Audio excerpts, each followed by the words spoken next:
اور ایک نرس کی خدمت سے آپ متاثر ہوئے تو آپ نے پوچھا بیٹی میں تمہارے لیے کیا کر سکتا ہوں؟ نرس نے عرض کیا سر میرا سارا خاندان پنجاب میں ہے، میں اکیلی کوئٹہ میں نوکری کر رہی ہوں، آپ مہربانی فرما کر میرا ٹرانسفر پنجاب کروا دیجئے۔ قائد اعظم نے اداس لہجے میں جواب دیا سوری بیٹی، یہ محکمہ صحت کا کام ہے، گورنر جنرل کا نہیں۔ قائد اعظم نے اپنے طیارے میں رائٹنگ ٹیبل لگوانے کا آرڈر دیا۔ فائل وزارت خزانہ پہنچی تو سیکرٹری خزانہ نے فائل پر یہ نوٹ لکھ دیا کہ گورنر جنرل اس قسم کے احکامات سے پہلے وزارت خزانہ سے اجازت کے پابند ہے۔ قائد اعظم کو معلوم ہوا تو نہ صرف وزارت خزانہ سے تحریری معذرت کی بلکہ اپنا حکم بھی منسوخ کر دیا۔ حضرات، ہم جب قائد اعظم کی زندگی کے یہ واقعات پڑھتے اور اس کے بعد آج کے پاکستان پر نظر ڈالتے ہیں تو یہ سوچنے پر مجبور ہو جاتے ہیں کہ آج اگر امریکہ، یورپ اور بھارت ہمیں دھمکیاں دے رہے ہیں تو اس کی صرف اور صرف ایک ہی وجہ ہے کہ ہم نے قائد اعظم کے اصولوں کی خلاف ورزی کی تھی۔ ہم قائد اعظم کی ویژن کی توہین کے مرتکب ہوئے ہیں، لہٰذا قدرت نے ہم سے انتقام لینا شروع کر دیا ہے، اور انتقام کا یہ سلسلہ اس وقت تک جاری رہے گا جب تک ہم اللہ سے معافی نہیں مانگیں گے اور اس ملک کو دوبارہ قائد اعظم کے اصولوں کے ٹریک پر واپس نہیں لائیں گے۔ حضرات، قائد اعظم کے پاکستان کی طرف خطرات تیزی سے بڑھ رہے ہیں، اور اب تو یورپ اور امریکہ نے بھی یہ کہنا شروع کر دیا ہے کہ بھارت جنگی تیاریاں کر رہا ہے۔ کیا جنگ ہوگی؟ اور اگر ہوگی تو اس کا کیا نتیجہ نکلے گا؟ یہ ہمارا آج کا موضوع ہے اور ہم ایک چھوٹے سے وقفے کے بعد اس موضوع پر گفتگو کریں گے، ہمارے ساتھ رہیے گا۔ ویلکم ہے ناظرین، ہمارے پہلے مہمان ہیں جناب نجم الدین خان صاحب، وفاقی وزیر اور پاکستان پیپلز پارٹی کے ساتھ ان کا تعلق ہے۔ ہمارے دوسرے مہمان ہیں ہمایوں اختر خان صاحب، سابق وفاقی وزیر اور پاکستان مسلم لیگ کاف کے ساتھ ان کا تعلق ہے۔ ہمارے تیسرے مہمان ہیں پاکستان مسلم لیگ نون کے ساتھ ان کا تعلق ہے، ظفر علی شاہ صاحب۔ یہ بتائیے گا نجم الدین خان صاحب کہ یہ جو حالات ہیں بڑے خوفناک ہو گئے، یہ کہا جاتا ہے کہ 30 بندے انڈیا کے اندر جو ابھی گم ہیں، جو رپوش ہیں اور جن کا تعلق اس سارے ریکٹ کے ساتھ تھا، یہ ایک انٹرنیشنل میڈیا میں چیزیں آ رہی ہیں کہ اگر انڈیا میں کوئی اور اس قسم کا واقعہ ہو گیا تو انڈیا آدھے گھنٹے میں پاکستان کے اوپر حملہ کر دے گا۔ کیا واقعی جنگ کے خطرات محسوس ہو رہے ہیں آپ کو؟ دیکھو جی، جو کچھ ہوا ہے، ہم نے گورنمنٹ نے اور پاکستانی عوام نے جو بمبئی میں جو حملے ہو چکے ہیں ان کے زبردستی مذمت کی ہے، بہت اچھے طریقے سے پاکستان کے قوم انڈیا کے ساتھ انہوں نے یہ بات کی ہے۔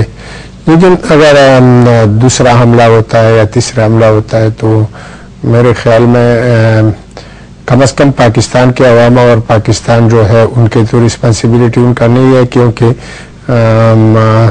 جب ان سے بدلہ لینا ہے تو پاکستان کے عوام سے لے یا پاکستان پر وہ حملہ کرے، وہ خود اپنے ملک میں ایسے کوئی طریقہ ڈھونڈ لے جو ان لوگوں کے دونوں ملک اکٹھے ہو کر ان کی ایجنسیاں اور ان کے جو انٹیلیجنس ادارے ہیں ان کو ڈھونڈ لے، ان کو نکال لے۔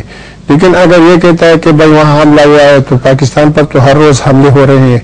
آپ دیکھ رہے ہیں کہ صوبہ سرحد میں کیا حالات ہے، یہاں پنجاب میں جو خودکش حملے ہو رہے ہیں اور بلوچستان میں جو کچھ ہو رہے ہیں، تو اس کا رسپانسبلٹی اگر یہ ٹھیک ہے حالات خوفناک ہوں گے لیکن کم از کم ذمہ داری اگر ان کو اس طرح وہ کر رہے ہیں کہ وہ دوسرا حملہ ہوتا ہے یا تیسرے حملے ہوتے ہیں۔ آپ کو جنگ کا خطرہ محسوس ہو رہا ہے؟ کیونکہ انڈیا کی طرف سے تو یہ الغار ہو رہی ہے، انٹرنیشنل میڈیا جو ہے وہ ان کی سائڈ لے رہا ہے انڈیا کی، اب امریکنز ہیں، برٹشر نے یہ کہنا شروع کر دیا ہے کہ حملے کے چانسز بہت بڑھتے چلے جا رہے ہیں۔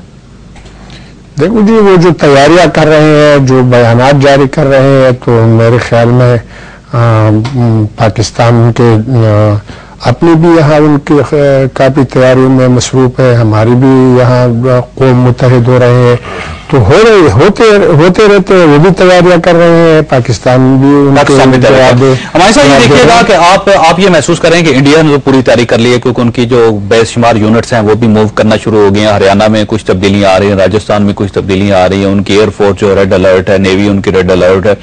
آپ محسوس کرتے ہیں کہ پاکستان بھی اس لحاظ سے اتنی تیاری کر رہا ہے؟ دیکھیے جی، کس بات کی تیاری کر لی ہے؟ ابھی انڈیا نے کہا کہ یہ پاکستان کی اسٹیٹ نے کرایا یا پاکستان کے کسی ادارے نے کرایا؟ وہ تو مسلسل کہہ رہے ہیں پاکستان ذمہ دار ہے۔ نہیں، وہ کہہ رہے ہیں کہ پاکستان